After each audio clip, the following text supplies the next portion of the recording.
How's everybody doing this morning? Good. All right, good. Okay. We are going to go ahead and get started. All righty. Not that fast though. All right. Do Okay, Melanie. you want me to share my screen? You want to share yours? You want me? Yeah. Go ahead and share yours. Okay. It says I cannot share when someone else is sharing. Yeah, you need to take it down, Terrence. You got it. There you go. There we go. And did it work? That's the wrong one. There we go. What do we have up here? Sorry, I'm struggling a bit. What do you guys see? We see your Grow Lawrence Investors. yeah. You do see that. Fantastic. I have it on the two separate screens. I couldn't see that. Well, good morning, everyone, and welcome to session 3 of our 4-part webinar series on strategic planning. The focus of today's session is ethics. Before we begin, I'd just like to thank our Grow Lawrence County investors who are sponsoring the program, the Lawrence County Board of Commissioners, Penn Power, UPMC, the Elwood Group, Neshannock Township, Bruce and Mary Lee's, Hickory Run Energy, Huntington Bank, Packer Thomas, Arnett Carvis Toothman, Central Heating and Plumbing, Columbia Gas of Pennsylvania, First Commonwealth Bank, LCAP, and Westminster College. They are all of these organizations, along with the Leadership Lawrence County Alumni Association, have partnered together to bring us this informative series. So a big thank you to all of our sponsors. And I'm going to hand off to our instructors today, Terrence Johnson, Julie Meehan, and I believe an additional instructor today, Maritza Keen. Did I get your last name correct? That's correct, Melanie. Thank you. Thank you. Thanks, everyone. Enjoy the session. Thank you so much. And I'll stop sharing. There we go. And now I will share. So again, good morning to everyone, and we want to welcome you, as Melanie said, to this third session. This is Nonprofit Board Member Training 103. And just a second here, you'll get to meet another one of our colleagues from the University of Georgia, Maritza Soto Keen. You already know Julie and myself, and I'm doing double duty now because I am also admitting folks as we go. And trust me, you all, this is a dangerous time for me to have these kind of controls. My colleagues know this. So, you know, before I go too fast here, Julie, you want to kind of recap? Sure, yeah. So good morning, everybody. It's great to see some familiar faces again today. We're looking forward to a great session today to talk about some ethics and equity questions surrounding nonprofit organizations. But I wanted to remind you of kind of where we've been and where we're going. So we started off with Nonprofit 101, which was the basics of running a nonprofit organization, and then board roles and responsibilities, which are really the core backbone of any nonprofit organization. We spent our second week looking at the nonprofit life cycle. If you'll remember, Sage Medlin joined us for that session, and we talked about a real high overview level of strategic planning and what's involved in strategic planning. Today, as I mentioned, we're going to look at ethics and equity, and I think we have some really good case studies that y'all are going to participate in. And then next month, our wrap up will be around board member retention. How to, once you have your board members and you know their board responsibilities, how to keep and hold on to those board members. So we're looking forward to all of that, and I'll turn it back over to you, Terrence. You're on mute, though. You know, I sound better that way, Julie. So, we, like I said, we really enjoyed what we've talked about thus far, and we look forward to what we're going to give you for your 104. We're going to get into case studies here in just a second, but if you could unmute yourselves, what I would like for you to do is, if you could unmute yourselves, is just simply talk to me about what ethics is. What does that word mean to you when you hear the word ethics?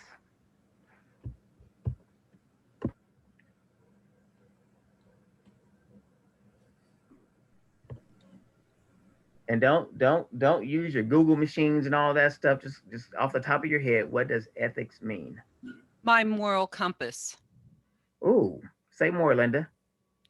I use it in order to determine if what I see occurring is morally, in my mind, right. And it is important to me that we all have practices that are good behavior and morally ethical. Excellent, excellent. Thank you so much for sharing. Other thoughts? For me, it's maintaining a standard or following a standard no matter the circumstances. So no matter the circumstances, you're going to stick with that one. So no matter what, you're going to stick to the ethical way of doing it. Is that correct? Yep. And is that based on your ethics or what ethics? Well, that's what I mean. There has to be a standard that you are setting your ethics by. Ah, okay. All right. We're going to dig a little deeper into that. What else? Let's hear from someone else.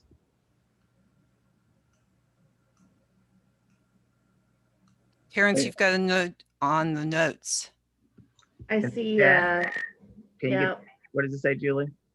it says, and it's from Nick, and he says, does it pass the newspaper test?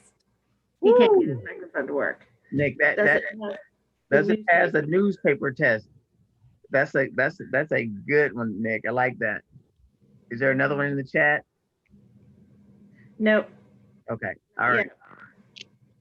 So you all, that's really, really good. I appreciate that. And we're gonna take a deeper dive into what ethics means and what it's all about. And you all, I can tell, and as you know, we do this the Fanning way. I can tell that we're gonna just have to backfill. You guys know a lot of stuff already about this. We're just gonna backfill and learn a lot together as we go. Now, I will say this: the person that I'm about to introduce is a person that gave me a good spoonful of humility once I went to her old work site. Dr. Maritza Soto King is a colleague, which I love dearly, love working with her, and we've done a ton of strategic planning sessions together and a lot of other work together. But this one time we had an opportunity to go to a place that she worked at for some 17, 20 plus years. I don't know the exact number. And she's pretty modest. And I just recall walking into the building and she had a doggone bust made of her. And I'm like, okay, Maritza, all right, you win. So I've done a lot of good things and a lot of different organizations, but no one has ever sought to carve my image. So Maritza, with that intro, you got it.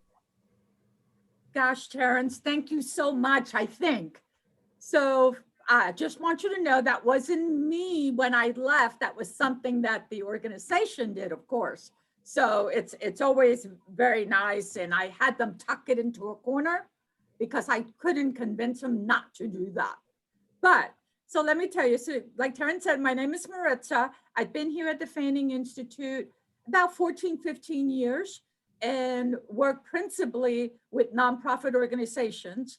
And then I worked for 17 years at that nonprofit and was fortunate enough to work with a nonprofit from its very, very early stages.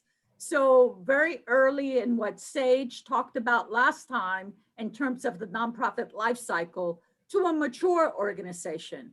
And as you can imagine, everything changed with the organization as we moved through those phases, including making sure that we had strong policy and practice applied pieces when it came to ethics and ethical dilemmas. So that's what we're going to be talking about today. But, you know, Terrence asked, what is ethics? And all of the things that you said, I would agree with. But what we're going to talk about today is has a little bit of a different nuance, and it's complex, and it could be unfolded in so many different ways, because what we're talking about is ethical dilemmas, and probably things, and Terrence and Julie and I have talked about this in our own experiences, probably things that have come to you and you've gone, maybe I'm clear, but maybe this is something that we really need to think about and talk about because it can be a dilemma. So Terrence, let's go to that next slide, please.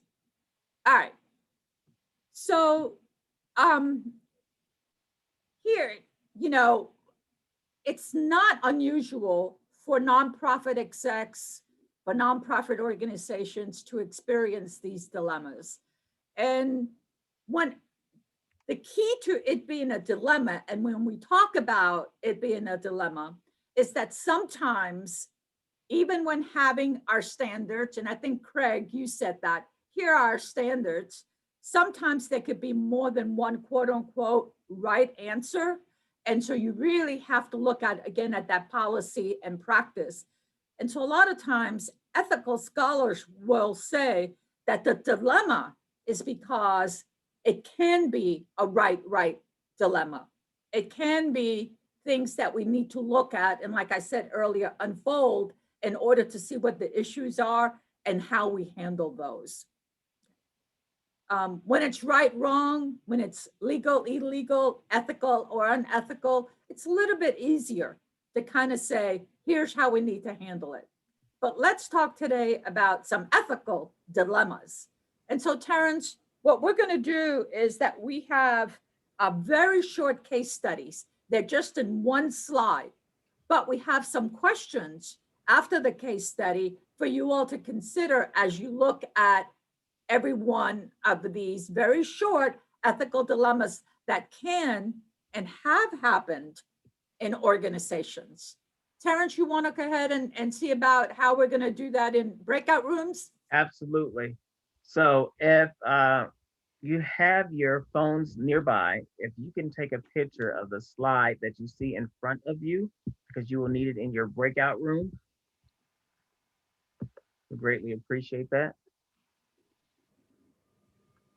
All right, so while you're doing that, what I'm going to do is, it looks like we have enough people to have 3 breakout rooms. So I'm going to send you all to 3 breakout rooms. I think there may be a couple of breakout rooms of 4 and maybe 1 of 3, if I'm doing my math right. So I will just randomly put you all into rooms.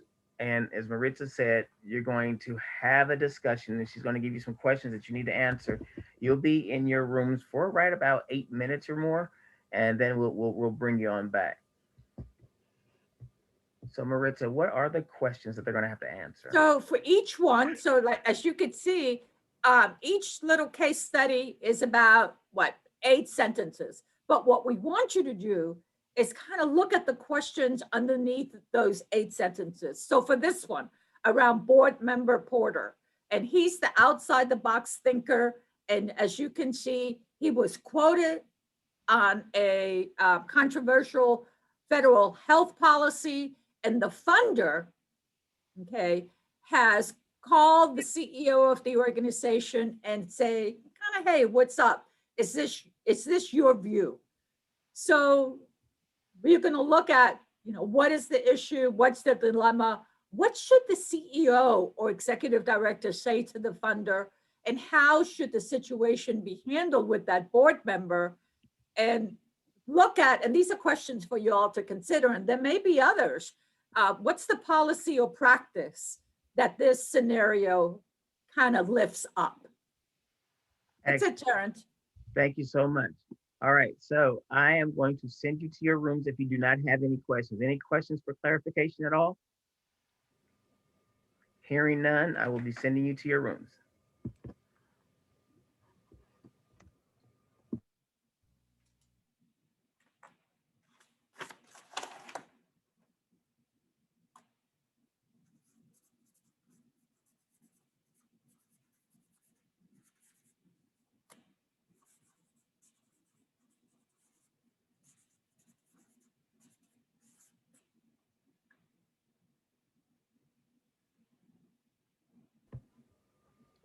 Okay, it looks like everyone but Craig and Nick have joined from my board. Let's see. All right, Join now it's just Nick. Okay. There we go. All right, let me look at my timepiece. Sounds great. 8:16. Okay, bring them back about. Okay. 8:24. So okay, cool. All right. I'm gonna put you guys on mute just for a second. Good start, guys. I think we're rolling. Okay. Let's see.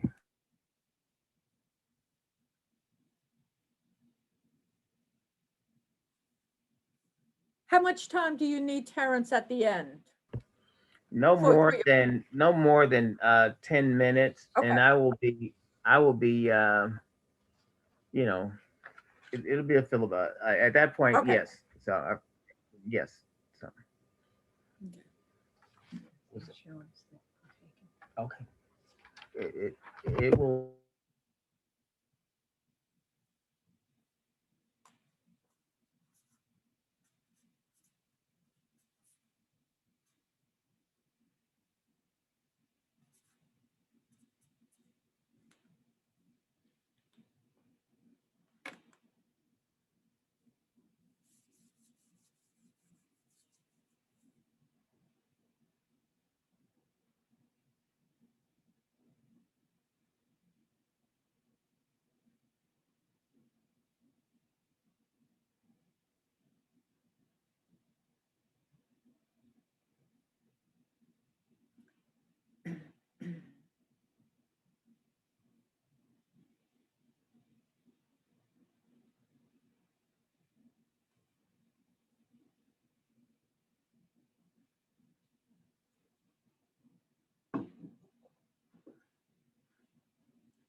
So Terrence, time-wise, I'm thinking that we would just spend a couple of minutes, just kind of, right? Yeah. Okay, and then we go on I to, look at that too, and then send them right back again, Okay. right?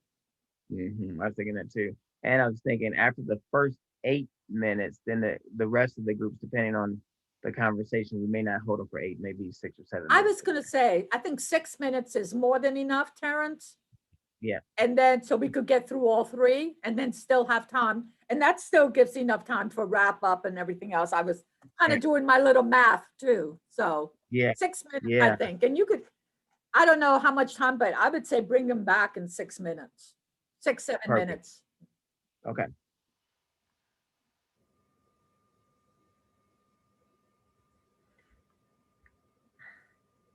Julie, did something like this ever happen to you?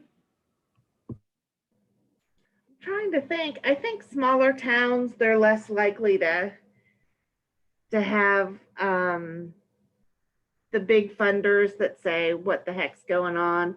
But there were, like there was a point where we actually hired someone to put on our special event, and a lot of our funders had questions about that. Questions about the person or the, Question, I think so. We had someone come in from Atlanta to do it. uh-huh, I think they were they questioned both the idea of having someone, because at that time nobody ever outsourced got it. their events, and then the second piece was that somebody from Atlanta was coming in to do it instead of somebody from Athens. Wow, okay, So but that this reminds me of that, but it's different. What was the health policy? Do you remember? I'm trying to think.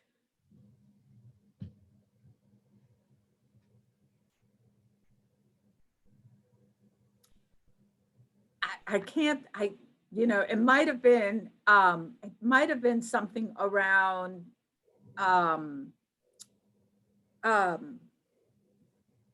providing universal health care to all, regardless of their legal status. Right. Mm-hmm.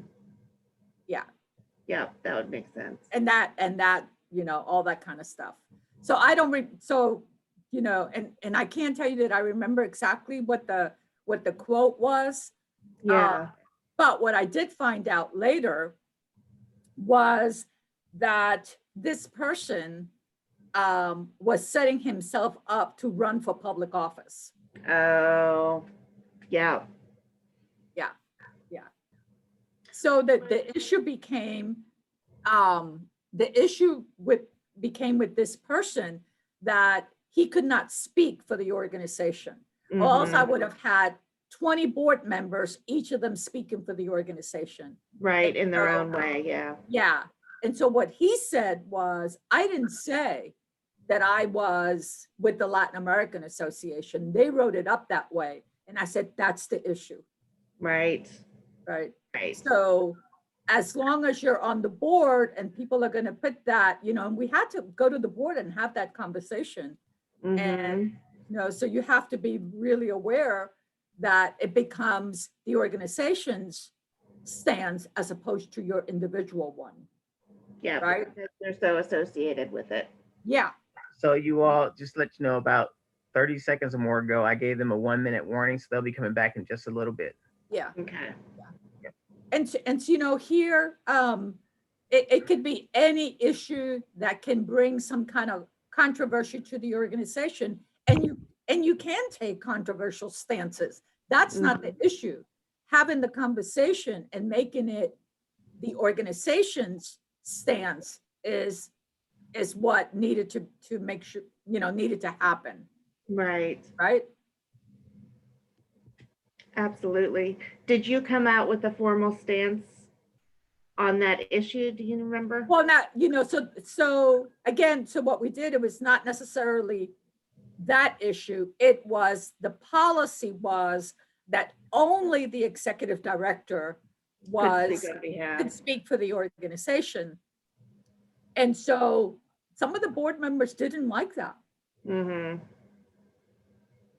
So, that was the issue. And very early on, I had to deal with staff members that would think that they can speak for the organization. Right. Good. Looks like people are funneling back in. Yeah. We have all of room 1.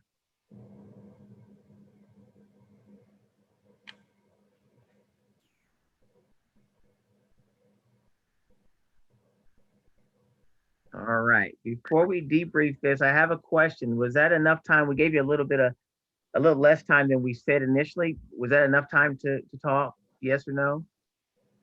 And I can't see your faces, by the way. It was enough time for group 1. Okay. How about the other Right. groups? Enough time? About right? We're good. Okay, excellent. Okay, Maritza, you got it. Okay. So, well, Linda, you said it was enough time with group 1. May I ask you what group 1 talked about regarding this case study with board member Porter and the funder and the organization? Sure. From the standpoint of the funder asking the question, it was noting that a good policy might be that you tell your board members that when they might be asked from the media about something controversial, that they qualify it by saying it's their personal opinion. It's not necessarily the opinion of the board itself. Additionally, then, if you recognize that this could occur, maybe there needs to be a process in place where the CEO contacts the executive committee so that she gets some direction as far as how to handle something like this when it's out of the ordinary and you don't expect it. I thought that Craig, either you or Roger had an interesting comment, and I'll let you go about board member Porter himself. Okay, We thank said you. that you probably don't want to stifle this because you put a dynamic, strategic, outside the box thinker on your board. It would be like putting Donald Trump on your board and then saying, we don't want you to make outlandish statements. Yeah. So it could be, you have to contain that person without stifling why you put them on the board in the first place. Good analogy. Exactly. Both of you, good points. Yeah. Roger, did you want to add to that?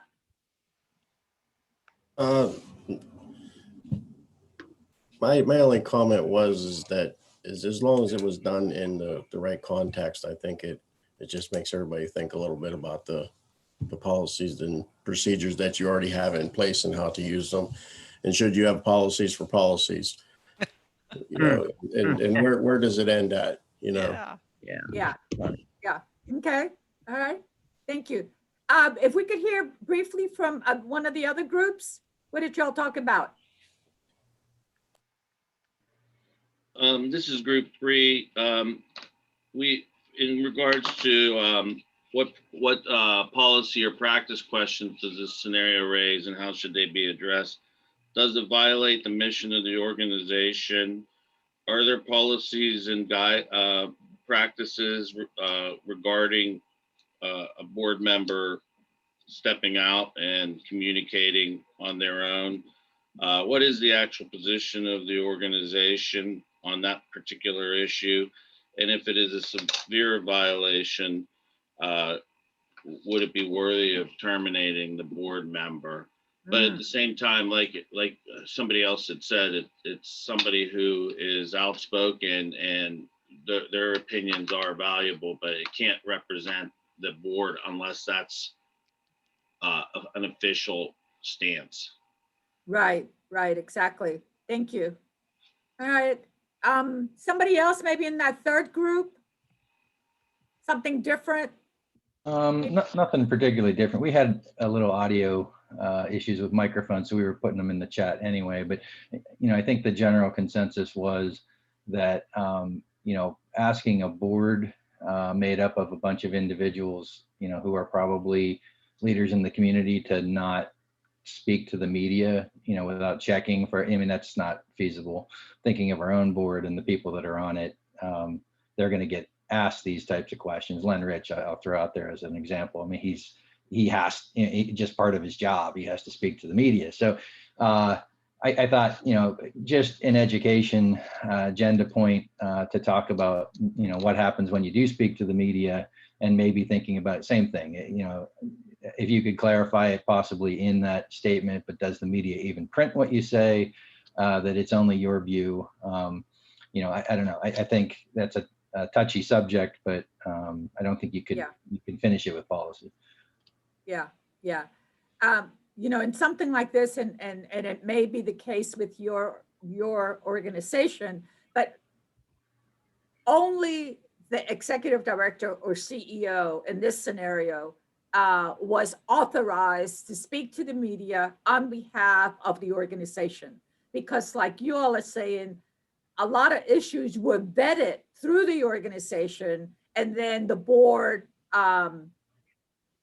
would look at those and be able to say, yes, you know, this is our policy moving forward.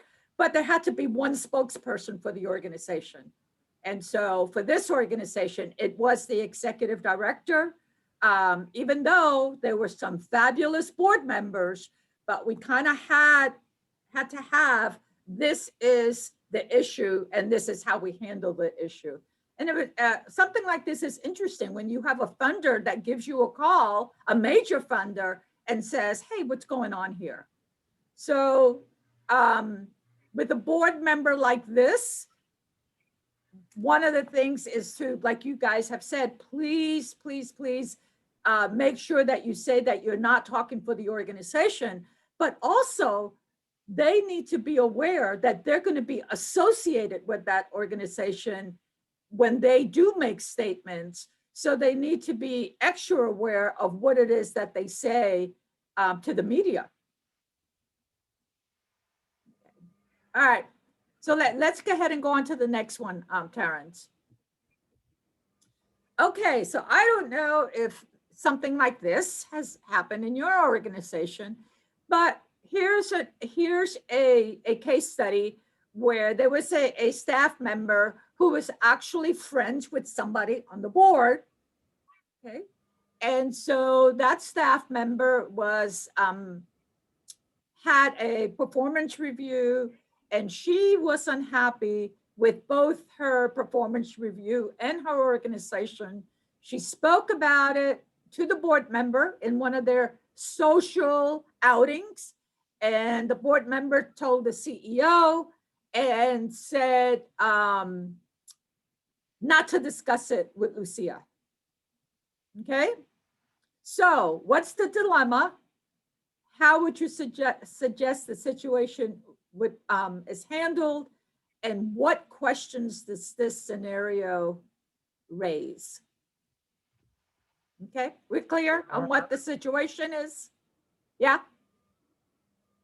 All right. All Any right. questions? yes. All right. I'll see you to your rooms. Bye-bye.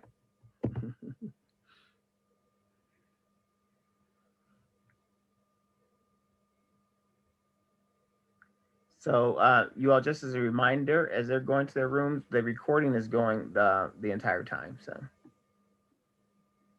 I'm going to grab my charger. I'll be right back. Okay.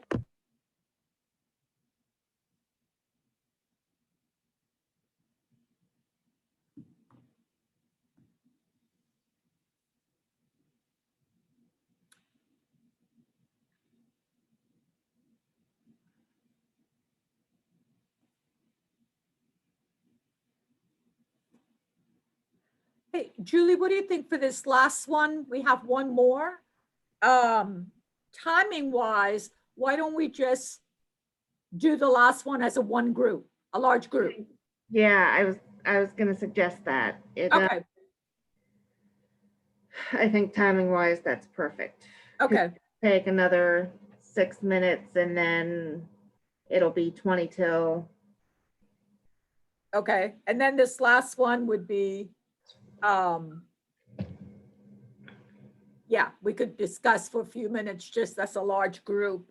And it would just take a minute to go through the last slide and then over to Terrence. Yeah, perfect.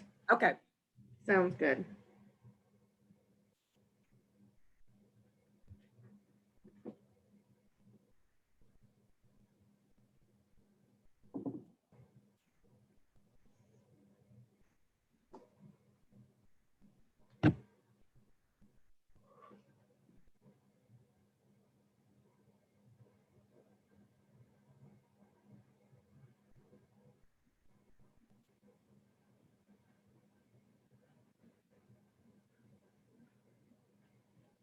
Do you have a full day today? I have back-to-back meetings after Okay. this. So I've got two back-to-back, two more. And then that's about, then I've got to work on the African Civic Engagement Academy that I'm doing with Brandy. Which I want to hear more about. Yeah. Oh, Julie, it's the most interesting stuff, you know, that I've done because of it being new, and I have to do a lot of research for it, a lot of reading. So yeah, it's very, very interesting. Are there going to be opportunities for faculty to travel? To travel. So there's supposed to be a symposium. So it's like 2,000 participants in this. Wow. Yeah, because it's, you know, like Brandy says, it's like if you're learning online, right? And then they have to wind up doing what you and I would call an action plan, as opposed, not a strategic plan, an action plan, a long-term action plan. And 60 of them will be chosen then to go into a symposium type. Yeah. Kind of because they're going to bring those action plans with them. They will Wow. be selected based on that work.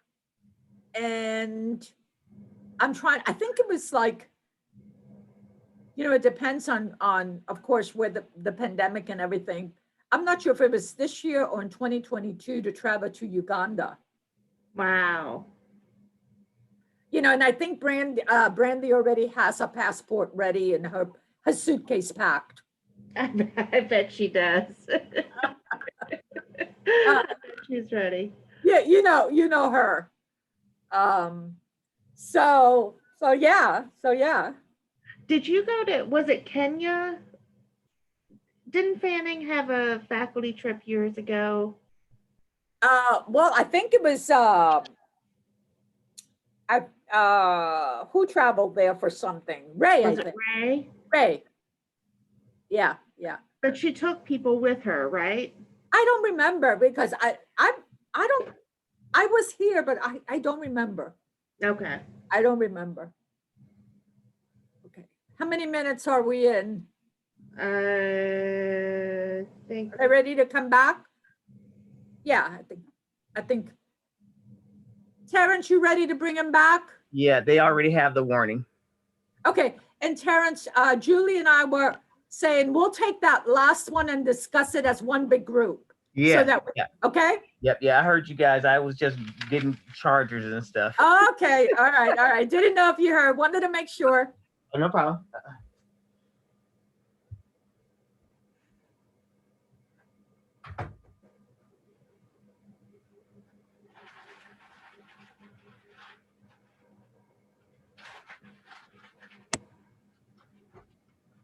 Linda, I see sunshine coming in your window. It has to be glorious, huh? It sure is. We're supposed to be up in the 60s. What? Whoa, we're having a heat wave. And how warm is it in Georgia? This morning was in the high 40s, but it's been in the 60s. It hit 70 for a couple days last week. Oh, how nice. Yeah. it's nice. It was 17 degrees this morning when I woke up. Oh my goodness. No, thank you. Yikes. Okay, what's the issue here? Or is it an issue? Is there an issue? Yeah, it's an issue. Is there an issue? I would Uh, say, yes. if the board member was trying to influence the CEO to make changes, that would be an issue. It's the CEO's responsibility to manage their employees. It's the board's responsibility to hire, fire, and evaluate the CEO, and that's where it should stop.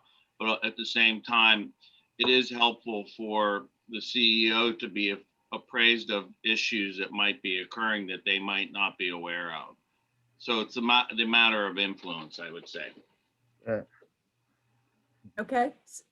Somebody else, what's the issue? Thank you, Randy.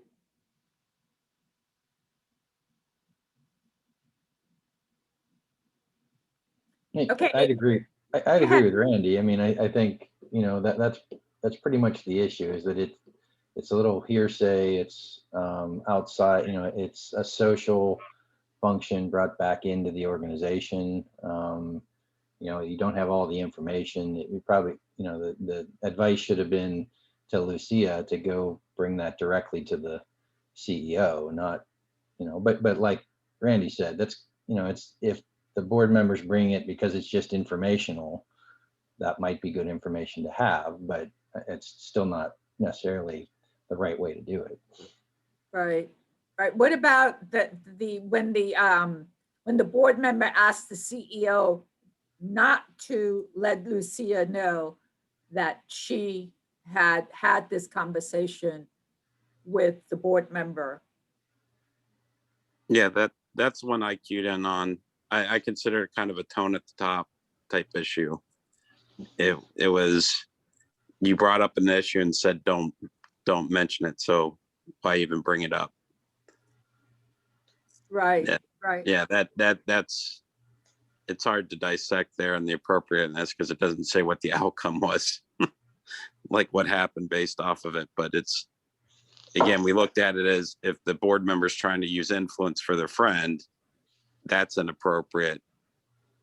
And if it's informational, you can look a different way at that. But my view is always, the board could have some oversight on practice and policy for merit increases, but not on specifics to an individual. And this was very individual, so kind of inappropriate. Yeah. Okay. All right. So, in this situation, and these are all true situations. So in this situation, the CEO said to the board member, Thank you so much. I really appreciate you bringing that back. However, I just need to have, the CEO would need to have a conversation with Lucia about the social situation with the board member is absolutely fine, of course. But if there's an issue around the review or the compensation, make sure to Lucia to come back to their supervisor as opposed to going to a board member. So very, very delicate thing to have to deal with, right?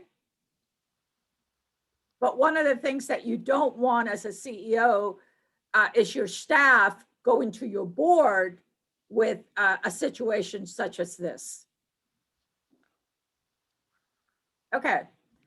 Terrence, let's look at that last one. We're going to just talk about that last one as a group, just for a couple of minutes. So we're not going to do breakout rooms. Let's look. Okay. So this one is based on the organization entering into a financial relationship with a bank. So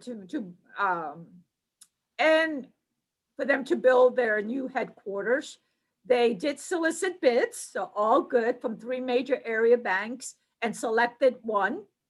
And then a board member's a manager at Bank of the Region, which is the bank that they selected. And he recused himself from the vote and the discussion. All good. The board chair and the CEO each received a call, though, from a competing bank inquiring about the decision and the reason they were not selected. Right? So the board did this, this, and this. Still, a competing bank called and asked why they were not selected. How should the situation be handled? Is there a conflict of interest? What concerns does this scenario bring up? What do y'all think?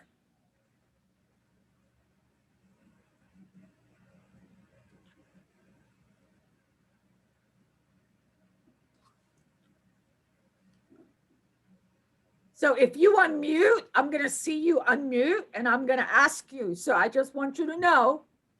And Craig and Scott both unmuted. So Craig, what do you think? I think you had a transparent process and you followed a good, ethical, transparent way to get to the decision. So I think you can go to the competing banks and tell them the rationale, not go into the specific details, but just say that the terms of the offer you took were better than their competing bids, and give them a few maybe overarching reasons why, and explain. And I think you could say that the board member, if you have an issue with the conflict, that board member recused himself from the vote and the discussion, and just explain that process. And I honestly think they probably should have gave a response to the other 2 banks initially of why they weren't chosen, and maybe that would have resolved this before this call happened.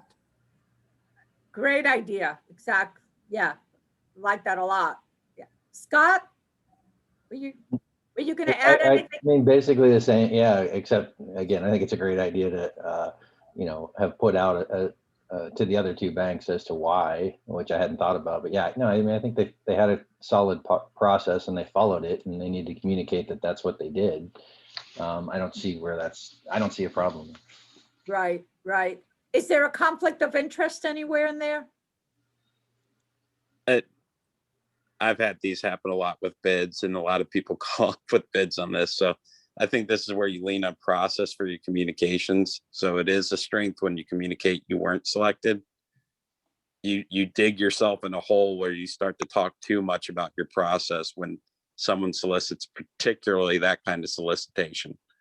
Like why weren't I, or why were they?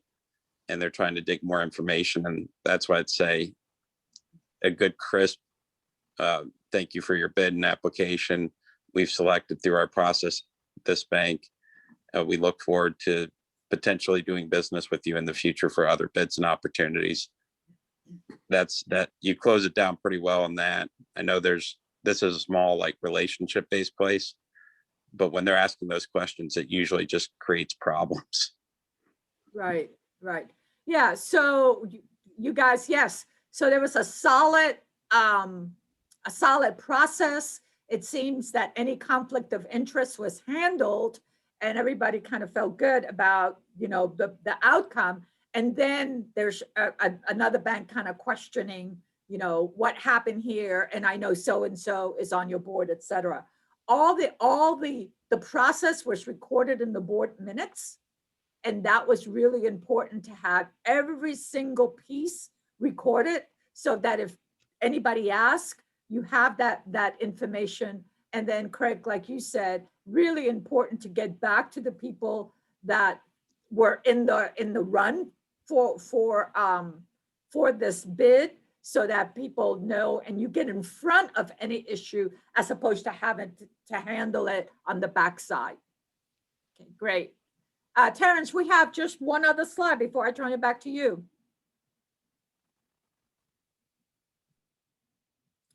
Okay, so just on ethical dilemmas, these are all things that you know and that many of you have already said. So, in board decisions, organizational decisions, it's really important to just always ask the uncomfortable questions. So again, is it legal? Is it fair? Is it honest? Right? And also ask in terms of some of the ethical dilemmas, like maybe with the federal health policy one, that first one, does it advance societal or community interests, or does it pose unreasonable risk? And the last one, and somebody said this early on, does it pass the news test? How would it feel to defend any decision that you have made for your organization on the evening news? And if you feel, yep, we got this, then you probably have gone through all the issues around any ethical dilemmas and be able to talk about it with anybody, to be as transparent as possible with the organization internally and externally are the things that help with ethical dilemmas. Okay, Terrence? Maritza, thank you. Thank you so much. Like I said, it's always a pleasure. Good information.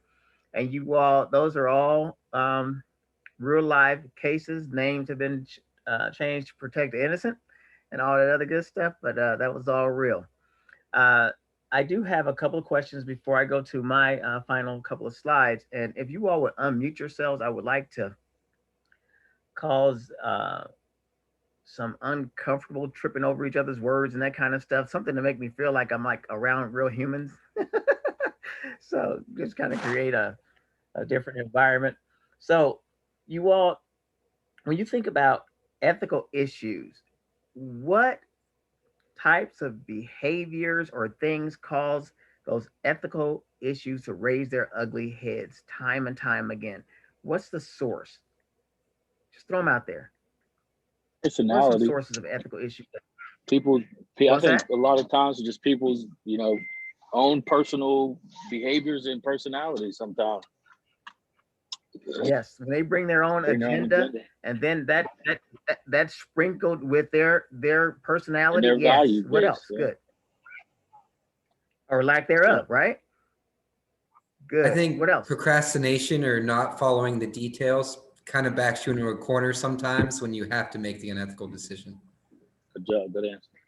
Greg, how many times, and I'm speaking to you all, how many times have you seen board members that show up to board meetings who've not read the consent items beforehand and are making decisions that can end up being an ethical issue because they don't understand what's going on? Have you all ever experienced that? Yep. That's really real. Okay, good. Not paying attention, procrastinating last minute, and then chiming in. Okay, what else? Give me a couple Board others. members not aligning with the mission of the organization. Randy, one thing I like to do, I just did a retreat a couple of weeks ago, did actually 2 retreats back to back. And I asked the board members in each one of those retreats, I said, you all tell me, what is your mission? And do you know out of 2 different sessions, only one person who was not a board member, just the CEO, knew the mission? That's scary, y'all. Wow. All right, give me a couple others. Not setting a standard for what is ethical conduct for your organization or board. You got to gain agreement. What are our values? How are we going to treat each other? How are we going to treat issues that are afoot? I mean, what if we have a disagreement, or if we are wrong and we're up against the wall? Do we go to protect, or do we put out the truth? I mean, so just like what I mean, what's our rules for engagement? How are we going to act as an agency? That's excellent. Any others? I'll tell you one I thought about was secrets. If there's a secret within the board, if someone knows, like I've been involved in a couple of boards where we've had to dissolve properties that have been around, and agencies have been around for 100, 150 years. And in two of those cases, it involved well over 100+ acres of land. And so you got a lot of powerful members on that board, right? That also have real estate friends that they would love to hand that business over to. I mean, so when you add in money and you add in opportunity, opportunity can also cause a lot of ethical issues. Good, you all. Thank you for someone's gonna say something. I heard something. All right, stay unmuted and think about what we've been talking about today and tell me what that says to you. Just go off of what we've been talking about today. All this stuff about ethics, when there's two rights and all that other good stuff. What does that say to you? Equitable access. I didn't hear who that was. I didn't hear you. Equity and equality. Equity and equality, somebody said. Okay, but talk to me, put it in the context of what we've been talking about. I think that says do the right thing. Do the right thing. I like that. Okay, do the right thing. All right. Okay, so, you know, when you think about equality, you think about equity, and you're thinking about doing the right thing. I really like how simply you put that. I heard someone mention earlier about bids. Let's say a bid is going out, and let's go back to this slide without that underneath it. A bid is going out, and you say, well, I let everybody know about it. How'd you let them know? I put it in the newspaper. If not all your constituents are reading the newspaper, is that fair? Yes or no? No. Okay. So when we think about equity and equality, when it comes to ethics on a board, can you all think about and just give me an example of how this might relate to like real life, something you're dealing with now or something you've dealt with in the past? Have you ever been felt with a dilemma dealing with diversity, equity, or inclusion and had to make an ethical decision?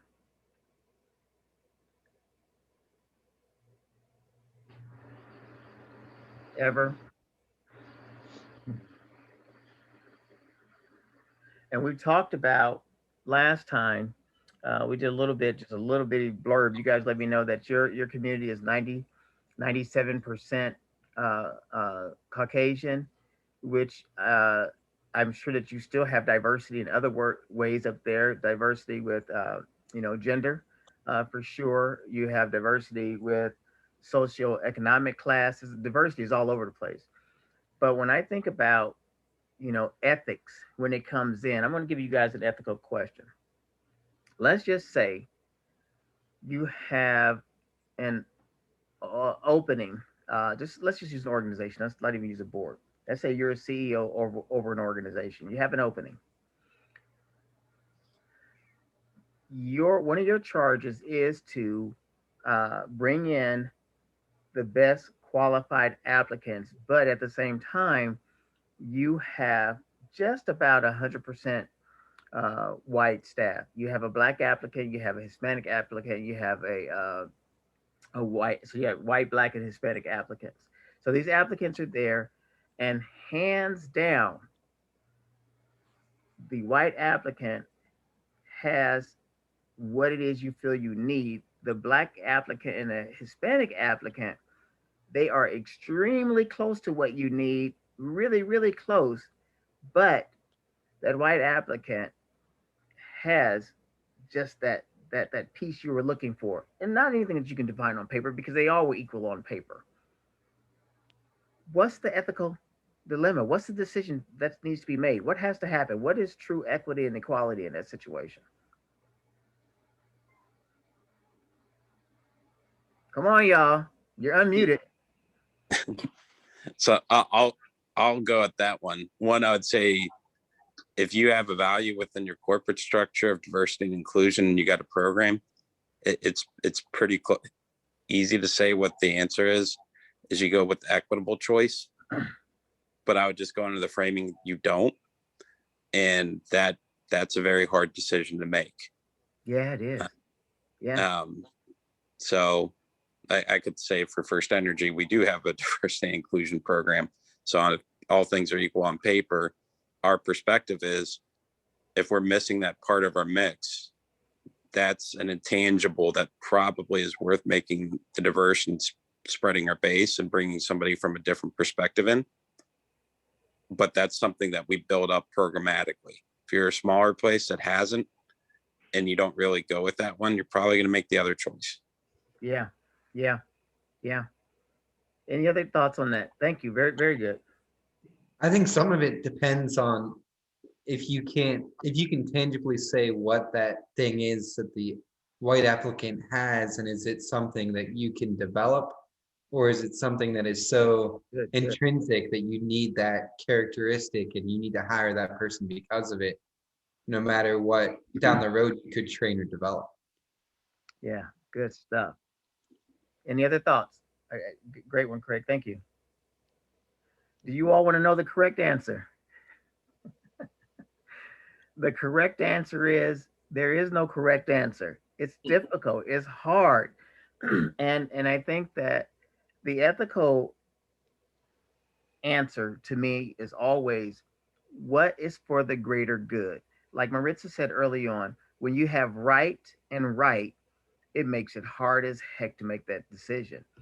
But what I've used throughout my career is, okay, so I won't really get criticized too much for either of these decisions. However, I do know that this particular decision would serve the greater good of the organization and the organization's mission. And that could be the Black, white, or the Hispanic person. I don't know. But that's what's going to be my saving grace, is what serves the greater good. All right. So you all, we want to thank you for your time with us again here today. And before we end, do you have any questions for Maritza, Julie, or myself? None? All right. Well, hey, you all, it was a pleasure seeing each and every one of you again. Julie or Maritza, do you have any closing remarks? Thanks, y'all, for some good discussion today. That was great. It was really good. And And Maritza, we'll look forward to seeing you next month. we do look forward to seeing you. Maritza, thank you so much for joining us this time. We really appreciate you as always. And you all, we look forward to seeing you, as Julie said. Thank you all. Thank you. Yeah. Bye.